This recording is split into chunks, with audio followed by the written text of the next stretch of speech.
कि बेगूसराय में 11 लोगों को गोली मारे जाने की घटना के बाद बीजेपी ने राज्य सरकार को घेर लिया है। बीजेपी ने आरोप लगाया कि राज्य में कानून का राज खत्म हो गया है और बेखौफ अपराधी दिन दहाड़े वारदात को अंजाम दे रहे हैं। 4 थाने से गुजरा है, 30 किलोमीटर तक गया है। आपके मोबाइल वैन कहां थे? आपके 4 थाने के बीच कोई पुलिस अफसर नहीं था जो कहीं रोक पाता इस अपराधी को। यानी मुख्यमंत्री लाचार हैं अपराधियों के बीच में और नई परिभाषा जंगल राज का घिरा बता दिया है जनता राज। ये बहुत दुर्भाग्य है कि जब से बिहार में महागठबंधन की सरकार बनी है, अपराधियों के हौसले बुलंद हैं और अपराधियों को लगता है अब तो हमारी सरकार बन गई। कार्तिकेय सिंह का मामला हो या बालू के खनन कार्यालय में जाकर जिस तरह से खनन पदाधिकारियों को धमकी दी गई और आज तक किसी भी मामले में कोई अपराधी गिरफ्तार नहीं किया गया। या पिरभोर थाना के अंदर जिस तरह से अनवर अहमद और राजद के समर्थकों ने थाने में घुसकर डीएसपी की वर्दी फाड़ना और धमकी देने का काम किया, तो लगातार स्थिति बिगड़ती जा रही है। मुख्यमंत्री जी ने 3 दिन पहले रिव्यू मीटिंग किया था लॉ एंड ऑर्डर को लेकर। ये बहुत दुर्भाग्यपूर्ण है। अभी खबर मिली है कि 9 से 10 लोगों को गोली लगी है और एक व्यक्ति का देहांत भी हुआ, ऐसी सूचना है। और मैं उसी रूट से पटना के रास्ते में भी हूँ। कौन लोग हैं, इस तरह की पहले कभी घटना नहीं हुई। जो लोग भी रास्ते में खड़े रहे उन्हीं को वो गोली मारते गए। तो इसकी पूरी जांच होनी चाहिए और सख्त कार्रवाई होनी चाहिए। कानून का राज बिहार में स्थापित होना चाहिए। और बेगूसराय में दिल दहला देने वाली वारदात के बाद बिहार पुलिस मुख्यालय अब अलर्ट पर है, जिसके बाद पूरे बेगूसराय में नाकेबंदी कर दी गई है। दोनों बदमाशों की गिरफ्तारी के लिए छापेमारी की जा रही है और बिहार पुलिस की टीम सीसीटीवी वीडियो में बदमाशों को ढूंढ रही है। शुरुआती जानकारी के मुताबिक दोनों बदमाशों ने समस्तीपुर के रास्ते बेगूसराय में एंट्री की थी और फायरिंग के बाद दोनों आरोपियों के राजधानी पटना की तरफ भागने का शक भी लगातार जताया जा रहा है।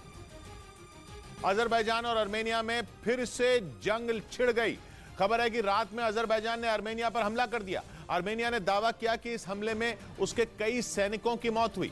अजरबैजान और आर्मेनिया की सेनाएं पिछले महीने भी भिड़ चुकी हैं और एक बार फिर दोनों देश जंग पर उतारू दिख रहे हैं। खबर है कि अजरबैजान ने रात में ही आर्मेनिया पर मिसाइलें दागनी शुरू कर दी थीं और सुबह भी उसके हमले जारी रहे और पूरा इलाका धमाकों की आवाज से गूंज उठा। कुछ और तस्वीरें भी आईं जिनमें बहुत सारे सैनिक बॉर्डर पार करते दिखे। दावा किया गया कि यह वीडियो अजरबैजान के उन सैनिकों का है जो आर्मेनिया में घुसने की कोशिश कर रहे थे, जिसके बाद खबर आई कि आर्मेनिया ने भी अजरबैजान को जवाब दिया और उसके भी कुछ सैनिक मारे गए। हालांकि अजरबैजान ने उनकी संख्या नहीं बताई, लेकिन आर्मेनिया ने आंकड़े नहीं छिपाए। और रात में जंग शुरू होने की अगली सुबह आर्मेनिया के पीएम दुनिया के सामने आए और उन्होंने दावा किया कि अजरबैजान के हमले में उनके 49 सैनिकों की जान गई। Պաշտպանության նախարարության կողմից հաստատված 49 զոհ ունենք। आर्मेनिया मान रहा है कि ये संख्या बढ़ सकती है क्योंकि अजरबैजान जंग पर उतारू है और वहां खूनी खेल खेलना चाहता है। इस बार भी फसाद की जड़ वही पुरानी वजह है जिसका नाम है नगोर्नो कराबाख, जिसके लिए पिछले महीने भी अजरबैजान और आर्मेनिया भिड़ चुके हैं।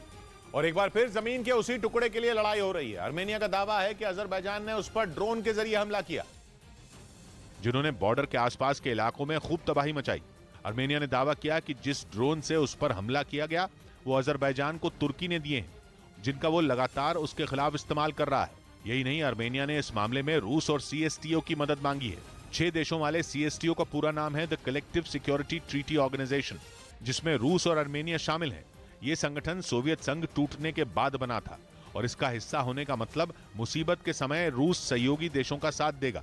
आर्मेनिया ने इसी हक से रूस से मदद मांगी, लेकिन इसमें एक पेच है क्योंकि अजरबैजान का साथ दे रहा है तुर्की और तुर्की नेटो का सदस्य है। यानी अजरबैजान और आर्मेनिया की लड़ाई में सीएसटीओ कूदा तो नेटो भी कूदेगा और अजरबैजान और आर्मेनिया की आपसी लड़ाई सीएसटीओ बनाम नेटो हो जाएगी, जो सीधा सीधा एक महायुद्ध को दावत देने जैसा होगा।